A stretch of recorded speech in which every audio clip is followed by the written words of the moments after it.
Di toko roti, pergerakan barang itu terjadi dua kali, dari bahan baku yang jadi produk dan dari produk jadi penjualan. Kalau database barang kamu tidak disusun dengan benar, biasanya stok bahan baku jadi nggak jelas, HPP tidak akurat, dan margin produk jadi susah untuk dilihat. Nah, di video ini saya akan tunjukkan cara setup barang dan jasa di Upgrade Online khusus untuk toko roti, supaya stok kamu rapi, HPP akurat, dan laporan penjualan mudah dianalisa. Database barang dan jasa adalah salah satu elemen utama yang menghubungkan pembelian, produksi, dan penjualan di Upgrade Online. Di bagian ini, kamu akan menentukan nama barang, kategori, harga jual, satuan, dan juga pengaturan stok. Untuk toko roti, pengaturan di sini penting karena kamu tidak cuma jual produk jadi aja, tapi juga simpan bahan baku yang punya masa pakai. Misalnya tepung, susu, telur, ragi, mentega, dan bahan lainnya yang akan dipakai untuk produksi. Di sisi lain, produk jadi seperti roti tawar, roti manis, pastry, ataupun bolu punya margin dan masa simpan yang berbeda-beda. Kalau database barang dan jasa kamu disusun dengan benar, kamu bisa tahu berapa stok bahan baku, berapa HPP per produk, produk mana yang paling laku, sampai berapa margin per kategori. Dan ini akan membantu kamu dalam menentukan harga jual, efisiensi produk, dan perencanaan bahan baku. Nah, sekarang saya akan tunjukkan apa aja yang perlu kamu atur saat setup barang dan jasa di Upgrade Online untuk toko roti, dan pengaturan mana yang paling penting untuk diperhatikan. Nah, sekarang saya udah ada di dalam database Upgrade Online. Untuk video kali ini, saya akan menjelaskan bagaimana caranya untuk import master data barang dan jasa untuk toko roti ke dalam database Upgrade Online. Nah, yang pertama yang harus kamu lakukan adalah kamu harus punya template-nya dulu. Jadi kan nanti kita mau template importnya itu dari Excel ya. Nah, pastikan kamu udah punya template-nya terlebih dahulu. Jadi nanti kamu nggak perlu repot-repot membuat template-nya sendiri, karena nanti si Upgrade Online itu udah menyiapkan sebenarnya. Nah, cara download template-nya, nanti kamu masuk ke modul persediaan, kamu masuk fitur barang dan jasa di sini.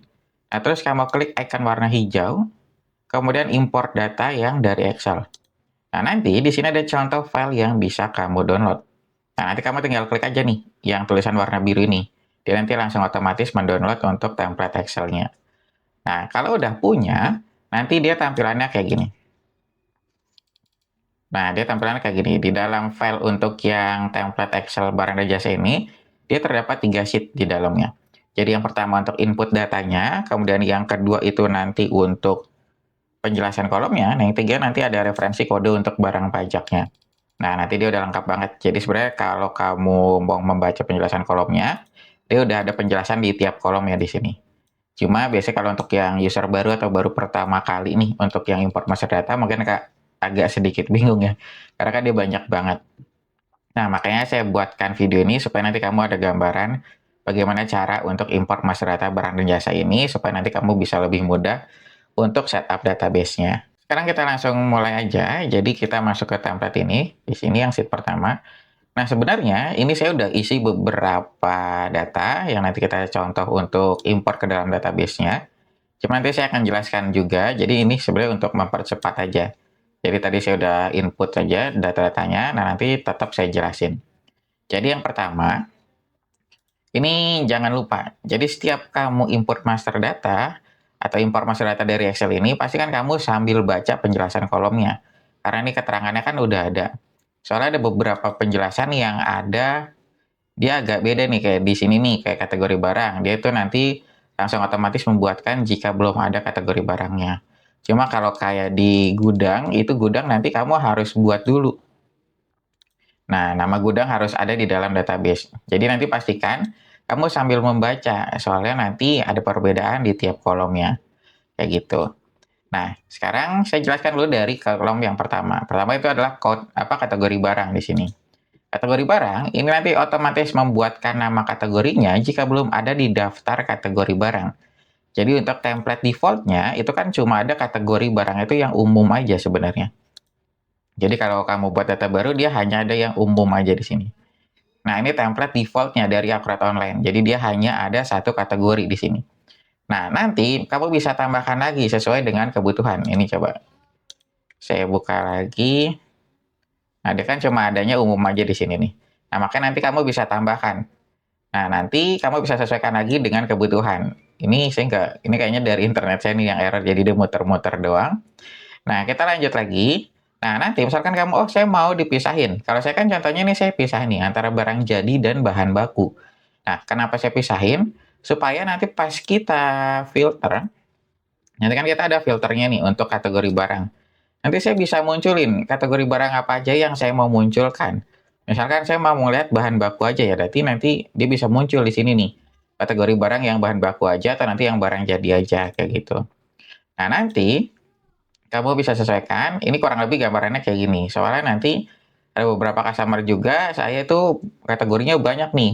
Jadi dari bahan baku ini dia mau dipecah, contohnya dia mau, oh gula aja, terus nanti ada susu aja, ada butter aja, kayak gitu. Makanya nih menyesuaikan dengan kebutuhan. Nah, terus kita lanjut lagi ke kode barang. Kode barang di sini, ini kan nanti ada tulisan kayak gini. Jika dikosongkan, maka Okret akan membuat kode otomatis secara counter. Nah, secara counter ini termasuk dia template defaultnya juga.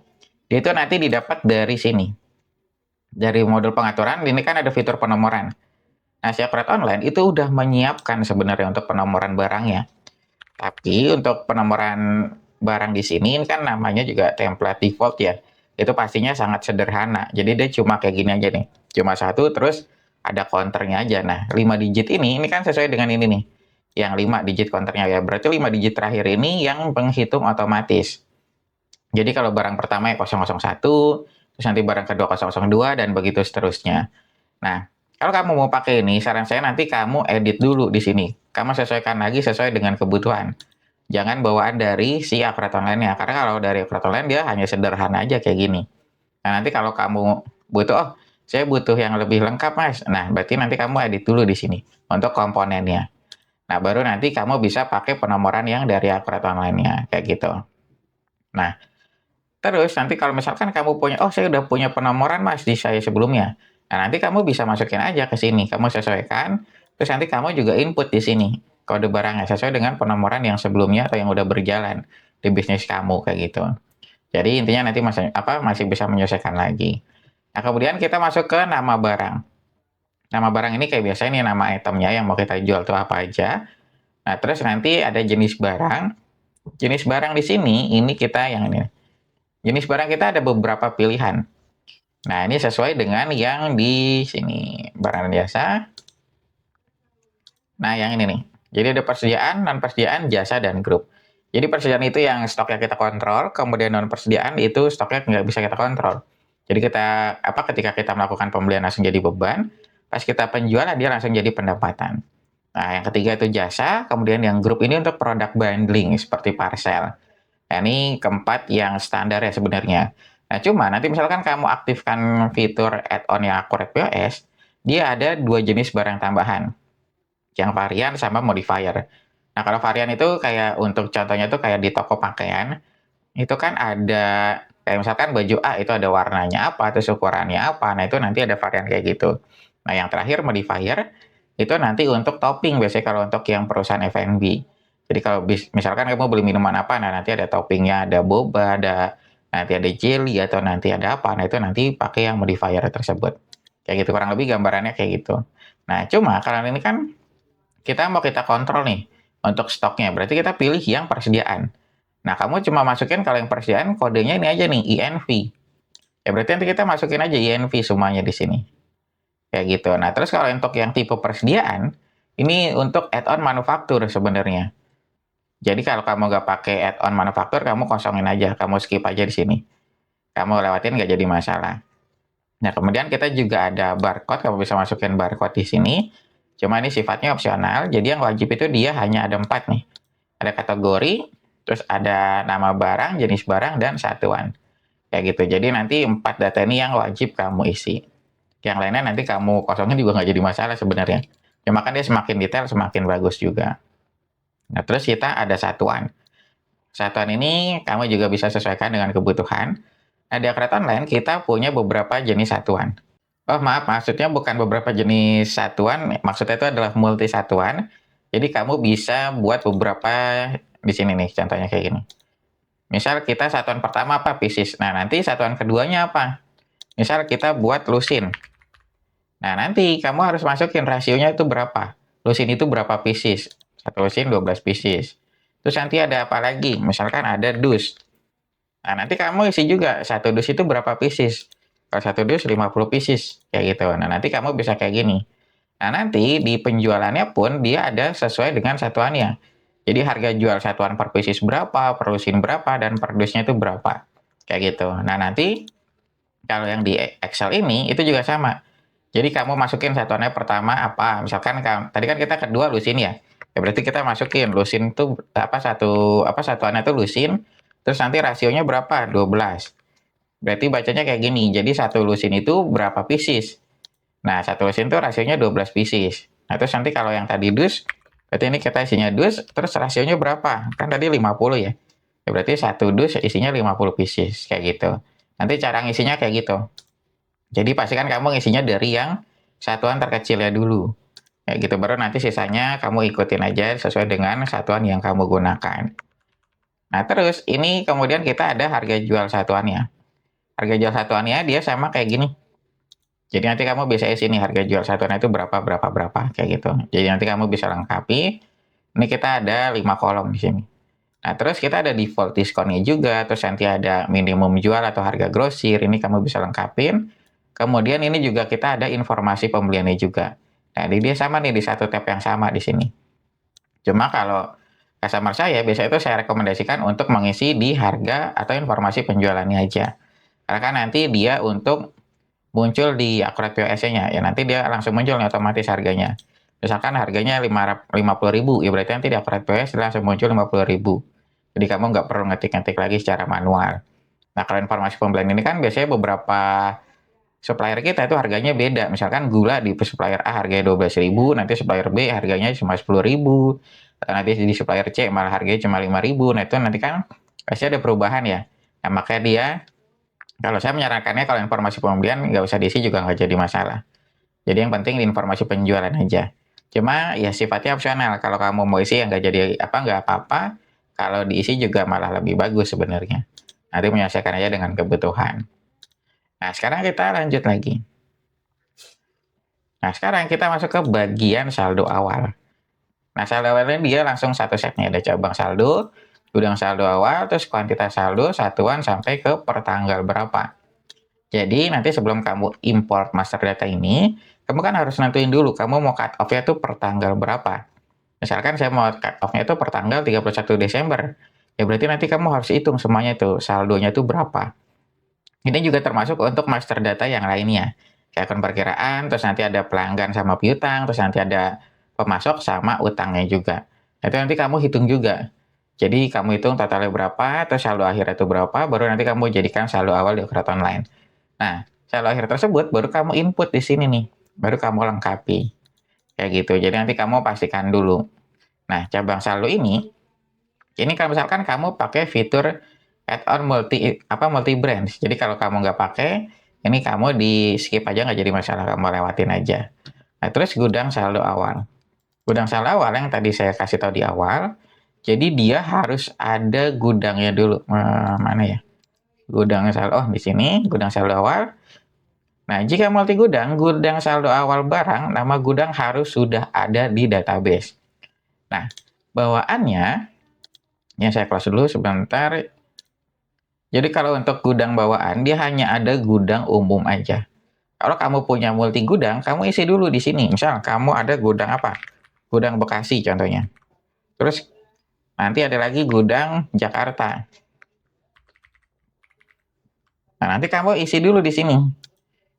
Nah, kalau kamu udah punya multi gudang di sini, baru kamu bisa tambahin di gudangnya di sini. Misal kita adanya tuh di gudang Bekasi. Nah, kayak gini. Jadi pastikan kalau untuk yang gudang ini kamu harus buat dulu di database-nya. Kalau belum ada, nanti dia pasti menolak. Karena dia syaratnya tadi nih. Jadi nama gudang harus sudah ada di dalam database. Beda kayak yang kategori. Kalau kategori kita belum ada, nanti langsung dibuatin otomatis sama Okrat Online. Tapi kalau gudang, syaratnya dia harus ada dulu di dalam database-nya.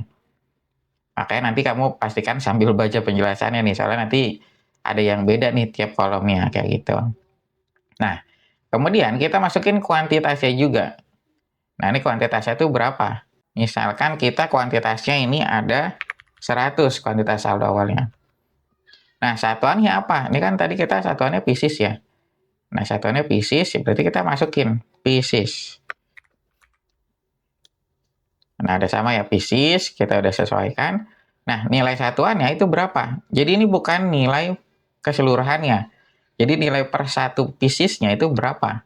Misalkan per satu piecesnya itu dia 2000. Nah, kamu masukinnya kayak gini. Nanti baru si Akret Online yang menghitung nilainya otomatis secara keseluruhan itu berapa. Terus per tanggal berapa? Nah, ini per tanggalnya juga kita ada, nah ada formatnya nih, kayak gini formatnya. Misal kita 1 Februari, ya berarti kita masukin 01, 02, 2026. Nah, dia kayak gini. Nah, nanti untuk yang lainnya kamu bisa menyelesaikan lagi. Kamu bisa isi dan lengkapi yang lainnya. Kayak gitu. Nah, terus kita lanjut lagi.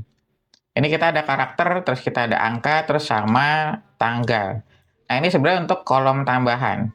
Jadi nanti kan kita misalkan, oh saya ternyata ada beberapa informasi yang saya mau munculkan. Karena kan kalau bawaan dari Akurat Online, dia hanya sederhana contohnya ya. Nah, saya mau nambahin lagi beberapa kolom. Nah, nanti kamu bisa pakai itu, fitur kolom tambahan. Tapi itu sifatnya opsional. Kalau kamu rasa, oh ini kayaknya udah cukup mas, ya berarti kamu skip aja untuk bagian yang kolom tambahan ini. Kamu lewatin aja, nggak jadi masalah. Nah, terus kita sekarang masuk ke bagian akun perkiraan. Nah, akun perkiraan ini kamu harus sambil buka di sini, di fitur akun perkiraan. Jadi kita sambil ngelihat. Nah, ini kemarin kan saya udah buat nih untuk persediaan bahan baku sama persediaan barang jadi. Nah, saya mau pisahin antara yang persediaan bahan bakunya itu masuk ke apa?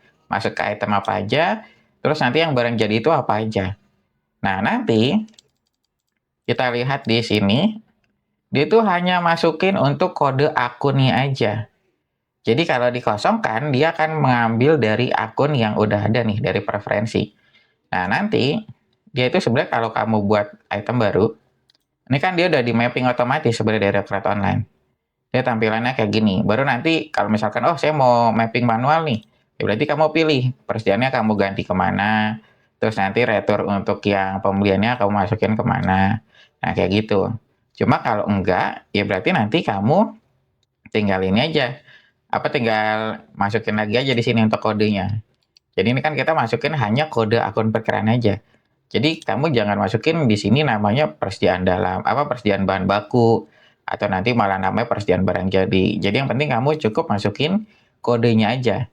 Nah, ini kan kita ada barang jadi ada beberapa. Nah, kamu cek kode barang jadinya itu berapa akun perkiraannya.